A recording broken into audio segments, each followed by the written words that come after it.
శుభ సందర్భంగా బుల్లెట్ సొంతం చేసుకుని సభాపని కూడా సొంతం చేసుకుని ఆనందమైనటువంటి సమయంలో ఒక్కసారి ఈ అందమైన జంట ఈ బుల్లెట్ 2 స్టెప్పులు వేయాల్సిందిగా కోరుతా ఉన్నాను.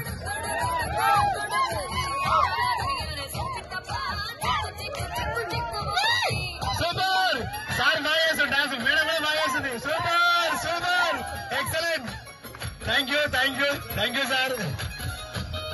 అండ్ మరి 8వ బహుమతి విజేతని కూడా మనం ఇన్వైట్ చేసుకుందాం. సమయం చాలా